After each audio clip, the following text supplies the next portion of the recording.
Hello दोस्तों, जय Hind. Study point BRP में आपका स्वागत है।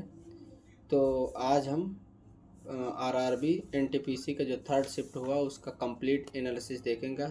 आप इसको देखें, 100% एक्यूरेट एनालिसिस है, तो आप ज़रूर से इसको देखें। जिसका पेपर हो गया है वो अपना मिलाते चले, और जिसका होने वाला है वो इन क्वेश्चनों को ज़रूर देखें, क्योंकि यही से क्वेश्चन बार बार रिपीट हो रहे हैं। ठीक, तो चलिए क्वेश्चन की शुरुआत करते हैं। तो जो पहला क्वेश्चन आया, वो पहला क्वेश्चन क्या है? बंगाल विभाजन के समय भारत के वायसराय कौन थे? तो कौन थे? वो थे लॉर्ड कर्जन थे। ठीक, अब इसके बारे में देखते हैं। बंगाल विभाजन की घोषणा 20 जुलाई 1905 को हुई थी। तत्कालीन वायसराय लॉर्ड कर्जन ने की थी, और इसे 16 अक्टूबर 1905 को लागू किया गया था। ठीक, इसके बाद विदेशी वस्तुओं के बहिष्कार के रूप में स्वदेशी आंदोलन शुरू हुआ। अंततः 1911 में ब्रिटिश सरकार लॉर्ड हार्डिंग ने बंगाल विभाजन को रद्द कर दिया। ठीक, अगला प्रश्न जो देखते हैं वो लिखा है, भारत सरकार की प्रथम पंचवर्षीय योजना किस पर आधारित थी? तो ये हायरार्ड एवं डोमर मॉडल पर आधारित है। ठीक ना, तो अब क्या, भारत की प्रथम पंचवर्षीय योजना हैराल्ड डोमर मॉडल पर आधारित थी। ठीक, भारत की पहली पंचवर्षीय योजना यह जवाहरलाल नेहरू के नेतृत्व में 1951 से 1956 की अवधि के लिए शुरू की गई थी। 1951-1956 के बीच का वर्ष कितने हुए? 5, क्योंकि पंचवर्षीय योजना तो 5 सालों के लिए चलाई जाती है। यह कुछ संसाधनों के साथ हैराल्ड डोमर मॉडल पर आधारित थी। इसका मुख्य केंद्र देश की कृषि पर विकास पर था। ठीक ना, और क्या है, यह योजना सफल रही और इसने 3.6% की वृद्धि और 2.1% के लक्ष्य से अधिक हासिल की। इस योजना के अंत में देश 5 आईआईटी स्थापित किए। ठीक, ये बहुत महत्वपूर्ण बात है।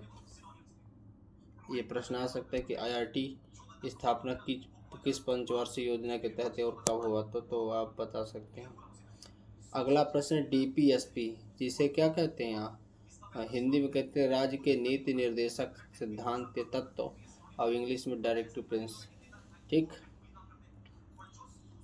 डीपीएसपी राज्य के नीति निर्देशक तत्व या सिद्धांत का मुख्य उद्देश्य भारत में एक कल्याणकारी राज्य की स्थापना करना, जहां सामाजिक और आर्थिक न्याय सुनिश्चित किया जा सके। इसका मतलब है सरकार को ऐसी नीतियां बनाना जो सभी नागरिकों को जीवन स्तर को ऊपर उठाने, समानता और न्याय को बढ़ावा देने में मदद करे। ठीक ना, और क्या कार्य है? डीपीएसपी भारत संविधान के भाग 4 में है, अनुच्छेद 36 से 51 तक है। यह सिद्धांत सरकार के मार्गदर्शन प्रदान करते हैं और उसे नीतियां बनाते समय किन बातों का ध्यान रखना चाहिए वो दिखाते हैं, वो सब बात देखी जाती। पूर्वी तटीय मैदान की विशेषताएं बताइए, ये क्वेश्चन था। ठीक ना, ये क्वेश्चन था, इस कलर नहीं हुआ।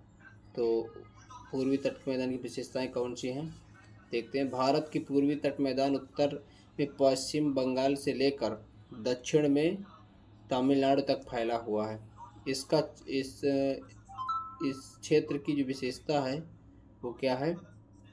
वो विशेषता है इसकी समतल भूमि, उपजाऊ मिट्टी और बंगाल की खाड़ी से निकटता है। यह मैदान कृषि के लिए महत्वपूर्ण है, जहाँ चावल, गन्ना, जूट जैसी फसलें उगाई जाती हैं।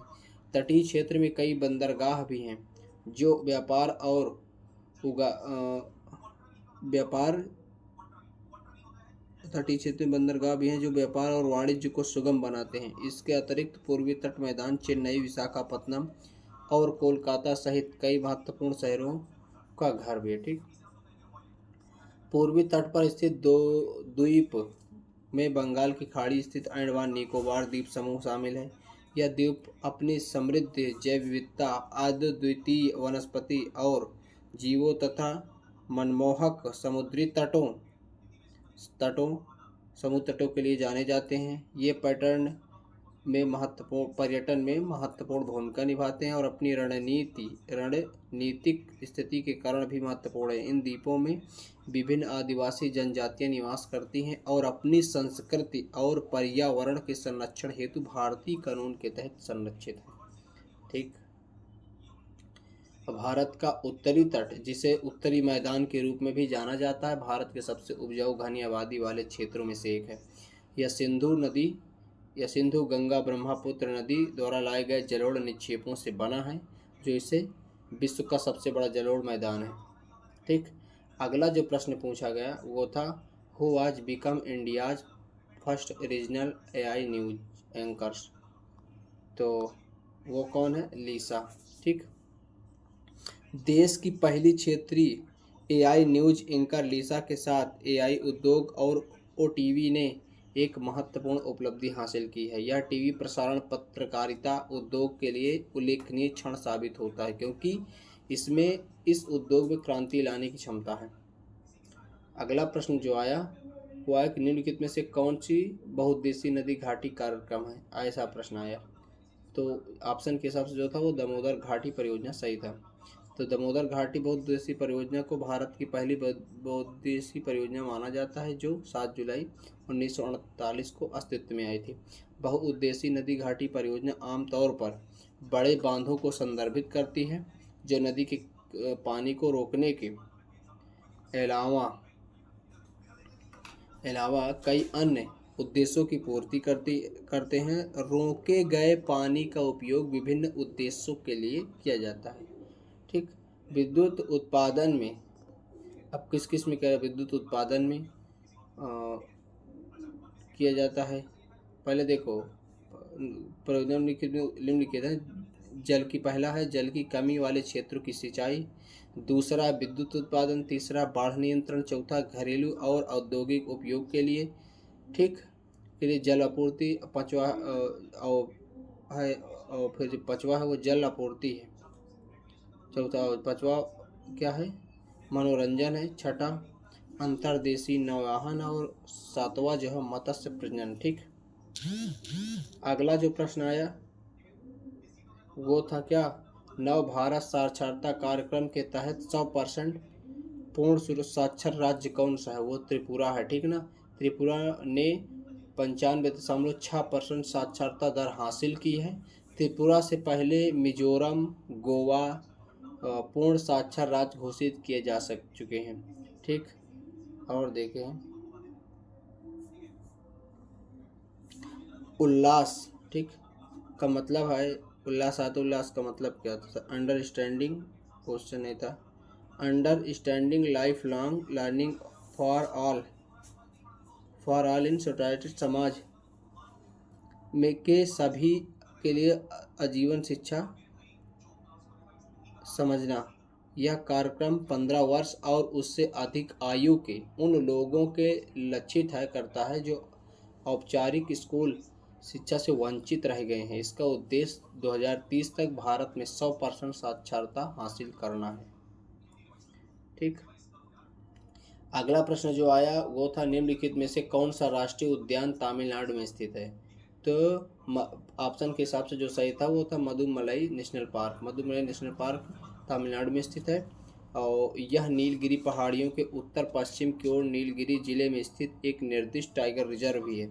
यह कर्नाटक और केरल राज्यों के साथ अपनी सीमाओं को साझा करता है। कौन? यही तमिलनाडु की बात हो रही है। अभयारण्य को 5 खंडों में विभाजित किया गया है: मदुमलाई, मसिनगुड़ी, थिपकाड़ू, करगुड़ी, नीलाकोटा। ठीक। और देखते हैं इसे यूनेस्को की विश्व धरोहर समिति द्वारा विश्व विरासत स्थल के रूप में सूचीबद्ध किया जा रहा है। तमिलनाडु में एक बायोस्फीयर रिजर्व है। अब देखो नीलगिरी बायोस्फीयर रिजर्व यह भारत का पहला बायोस्फीयर रिजर्व है जो तमिलनाडु के केरल और कर्नाटक राज्यों में फैला हुआ है। पश्चिमी घाट में स्थित है और 5520 यानी 5520 वर्ग किलोमीटर के क्षेत्र में फैला है। नीलगिरी बायोस्फीयर रिजर्व में कई वन्यजीव अभयारण्य और राष्ट्रीय उद्यान शामिल हैं, जैसा कि मदुमलाई राष्ट्रीय उद्यान, मुकुर्थी राष्ट्रीय उद्यान, नागरहोल राष्ट्रीय उद्यान, और साइलेंट वैली राष्ट्रीय उद्यान। ठीक। तमिलनाडु में 3 बायोस्फीयर रिजर्व है, नीलगिरी, मन्नार की खाड़ी और अगस्त्यमलाई। और अगला प्रश्न जो आया वो आया कि छत्रपति शिवाजी महाराज का पहला मंदिर किस स्टाइल में है। तो महाराष्ट्र के मुख्यमंत्री ने हिंदू पंचांग के अनुसार छत्रपति शिवाजी महाराज की जयंती पर ठाणे जिले की भिवंडी में उनके पहले मंदिर का उद्घाटन किया। मुख्यमंत्री ने इसके अधिकार सुनिश्चित किया। यह भव्य मंदिर ठाणे जिले के मराठे पाड़ा में 6.5 फीट ऊंची प्रतिमा का निर्माण किया। अगला प्रश्न जो आया वो आया कि मेक इन इंडिया कार्यक्रम कब शुरू किया गया। तो ये सितंबर 2014 में। मेक इन इंडिया कार्यक्रम का उद्देश्य भारत को एक आत्मनिर्भर देश बनाना और भारतीय अर्थव्यवस्था को वैश्विक पहचान दिलाना। मेक इन इंडिया कार्यक्रम 25 सितंबर 2014 को शुरू किया गया। इसकी शुरुआत भारत के प्रधानमंत्री नरेंद्र मोदी ने की थी। इसे भारत में 12वीं पंचवर्षीय योजना के दौरान शुरू किया गया था। मेक इन इंडिया का आयोजन भारत सरकार द्वारा किया जाता है। मेक इन इंडिया कार्यक्रम के मुख्य उद्देश्य क्या हैं। भारत में द्वितीयक और तृतीयक क्षेत्रों का परिवर्तन, भारत में उत्पादकों का निर्माण और दुनिया भर में उत्पादों को बेचना, ये शामिल है। ठीक। और क्या है, 10 मिलियन से अधिक लोगों के लिए रोजगार के अवसर पैदा करना, भारत के सकल घरेलू उत्पाद व्यापार और आर्थिक विकास को बढ़ावा देना। ठीक। अगला प्रश्न जो था, प्रधानमंत्री श्री नरेंद्र मोदी ने जिनेवा में विश्व स्वास्थ्य सभा के 78वें सत्र को कब संबोधित किया। तो 20 मई 2025 को। ठीक। प्रधानमंत्री नरेंद्र मोदी ने जिनेवा में विश्व स्वास्थ्य के 78वें सत्र को संबोधित किया 20 मई 2025 को। प्रधानमंत्री नरेंद्र मोदी ने आज जिनेवा में विश्व स्वास्थ्य सभा के 78वें सत्र को वीडियो कॉन्फ्रेंस के जरिए संबोधित किया। सभा को संबोधित करते हुए उन्होंने सभी उपस्थित लोगों को हार्दिक शुभकामनाएं दी। भारत के राष्ट्रपति का एक जो कार्यकाल कितने वर्षों का होता है। तो होता है कितने वर्षों का, वो होता 5 वर्षों का। ठीक ना। और देख लेते हैं राष्ट्रपति के कुछ बारे में। एक व्यक्ति राष्ट्रपति चुने जाने के लिए निम्नलिखित योग्यताएं होनी चाहिए। वह भारत का क्या हो, नागरिक हो, 35 वर्ष की उम्र पूरा कर चुका हो, वह लोकसभा सदस्य बनने की योग्यता रखता हो, वह केंद्रीय सरकार अथवा किसी राज्य के अधीन किसी लाभ के पद पर न हो, और वह संसद अथवा किसी राज्य विधानमंडल की सदस्य नहीं होना चाहिए। सन 1997 में जारी किए गए अध्यादेश द्वारा इसमें लिखित में से 2 योग्यताएं और जोड़ दी गई हैं, यानी उसे 15,000 जमानत के रूप में जमा करवाने होंगे। राष्ट्रपति पद का चुनाव लड़ने वाले उम्मीदवार का नाम निर्वाचक मंडल से कम 50 सदस्यों द्वारा प्रस्तावित तथा अन्य 50 सदस्यों द्वारा अनुमोदित होना चाहिए। कार्यकाल राष्ट्रपति का 5 वर्षों को निश्चित किया गया है। ठीक ना। और जो महाभियोग है, यानी राष्ट्रपति को महाभियोग का जो है वो अनुच्छेद 61 में के द्वारा महाभियोग लगाया जाता है राष्ट्रपति पर। ठीक। अगला जो प्रश्न आया वो आया 2025 का लक्ष्य ऑडियंस अवार्ड किस फिल्म को मिला। तो 2025 का लक्ष्य ऑडियंस अवार्ड जो है फ्लो फिल्म को मिला, जिसे गिंटस जिब्लोडिस ने निर्देशित किया। यह पुरस्कार 29 अप्रैल को ब्रुसेल्स में यूरोपीय संसद के हेमाई साइकिल में आयोजित एक समारोह में दिया गया। ठीक। अगला जो प्रश्न आया वो ग्रामीण क्षेत्रों के विकास के लिए कौन सा मंत्रालय जिम्मेवार है। तो ग्रामीण विकास का मंत्रालय भारत सरकार एक शाखा ग्रामीण विकास मंत्रालय ग्रामीण भारत के सामाजिक आर्थिक विकास को गति देने का कार्य करता है। ठीक। और इसका मुख्य ध्यान स्वास्थ्य और शिक्षा, पाइप से शुद्ध जल कार्यक्रम, सार्वजनिक किफ़ायती आवास कार्यक्रम, सार्वजनिक कार्यक्रम और ग्रामीण सड़कों बुनियादी ढांचे के लिए अनुदान के लिए विशेष ग्रामीण अनुदान पर है। यह ग्रामीण स्थानीय निकायों को भी विशेष अनुदान प्रदान करता है। अगला प्रश्न जो आया वो था सीडी का फुल फॉर्म क्या है। तो सीडी का फुल फॉर्म कम्पैक्ट डिस्क है। ठीक। यह एक गोल चपटी ऑप्टिकल स्टोरेज डिवाइस है जिसका उपयोग कहाँ करते हैं? इसका उपयोग डिजिटल डेटा जैसे कि ऑडियो वीडियो और सॉफ्टवेयर को स्टोर करने के लिए किया जाता है। सीडी का उपयोग 1980 के दशक में शुरू हुआ और 2000 के दशक शुरुआत तक एक डेटा और ऑडियो के लिए एक लोकप्रिय माध्यम था। अगला प्रश्न जो है वो था कि भारतीय संविधान अनुच्छेद 19 के एक में अनुच्छेद 1 किससे संबंधित है? भारतीय संविधान अनुच्छेद 1 जो है नागरिकों के 6 मौलिक अधिकारों को स्वतंत्रता प्रदान करता है। ये स्वतंत्रताएं कौन कौन से हैं देख लेते हैं। खैर इसमें दिया नहीं है, तो जो पहली स्वतंत्रता है वो जो एक है वो बोलने की स्वतंत्रता यानी वाक मतलब बोलने की जो स्वतंत्रता है वो अनुच्छेद 1 में है, ठीक ना। अनुच्छेद ये जो यहाँ पर है वो अनुच्छेद 1 में है, ठीक। तो दोस्तों इतने ही क्वेश्चन मिल पाए हैं।